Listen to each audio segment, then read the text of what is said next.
Hai, teman-teman, aku ada info menarik nih. Ada yang tahu gak, apa sih kepemimpinan itu? Yap, benar menurut KBBI kepemimpinan berasal dari kata dasar pimpin yang disempurnakan dengan kata memimpin, memandu, atau melatih. Namun, apa arti kepemimpinan dalam psikologi industri dan organisasi? Kepemimpinan dalam psikologi industri dan organisasi, PIO, adalah studi tentang perilaku pemimpin dan pengaruhnya terhadap kinerja, kepuasan, motivasi, dan kesejahteraan karyawan di tempat kerja. Kemudian Kadarusman 2012 membagi kepemimpinan, leadership, menjadi 3, yaitu 1. Self-leadership artinya kemampuan memimpin diri sendiri dalam menjalani hidup. 2. Team leadership diartikan sebagai kemampuan memimpin orang lain, di mana seseorang yang menjadi pemimpin kelompok diharapkan dapat bertanggung jawab, memahami kondisi dan perasaan anggotanya, serta memiliki komitmen untuk memajukan kelompok yang dipimpin. 3. Organizational leadership merupakan kemampuan untuk memimpin organisasi, di mana kemampuan yang dimilikinya hampir mirip dengan kemampuan tim leadership. Hanya saja seseorang yang menjadi pemimpin organisasi harus memiliki pengetahuan dalam bidang organisasinya, memiliki visi dan misi, serta bersedia menanggung konsekuensi dari tanggung jawab yang diambil. Kepemimpinan berbeda dengan manajemen. Kepemimpinan fokus pada perubahan, inovasi, dan motivasi melalui visi yang jelas.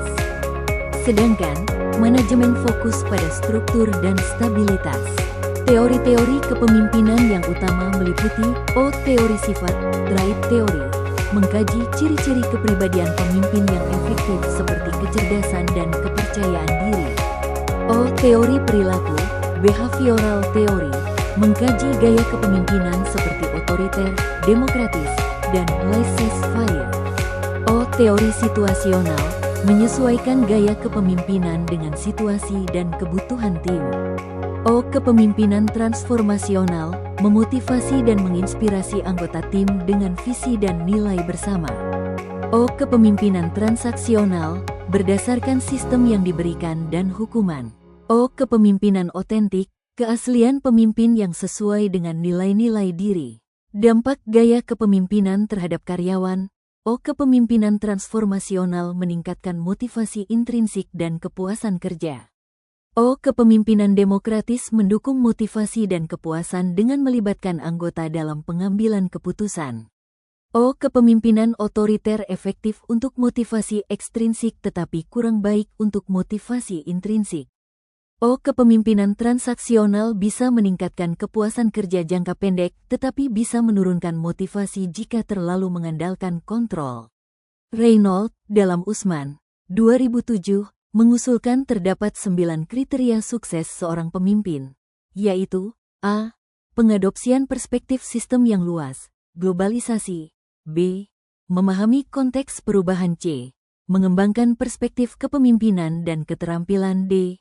Menciptakan visi bersama kelompok. E. Memiliki keterampilan perencanaan strategi. F. Pendefinisian peran-peran baru. G. Memperluas lingkungan kerja. H. Memahami dinamika kelompok. I. Menjelaskan pertanggungjawaban. Sifat-sifat pemimpin. Kouzes dan Posner, 2002, membagi sifat-sifat pemimpin menjadi 20. Sifat-sifat tersebut yaitu A. Jujur. B. Memandang jauh ke depan. C. Memberikan inspirasi. D. Cakap. E. Berpikiran adil. F. Memberi dukungan. G. Berpikiran luas. H. Cerdas. I. Lugas. J. Dapat diandalkan. K. Berani. L. Dapat bekerja sama. M. Mempunyai imajinasi. N. Peduli. O. Bertekad kuat. P. Dewasa. Q. Ambisius. R. Setia. S. Dapat mengendalikan diri. T. Mandiri. Teori kognitif sosial, Albert Bandura, menekankan bahwa perilaku kepemimpinan dipengaruhi oleh proses kognitif, seperti observasi, imitasi, dan self-efficacy. Pemimpin yang efektif mampu memodelkan perilaku positif dan membangun keyakinan diri pada anggota tim. Teori motivasi, Abraham Maslow, Frederick Herzberg.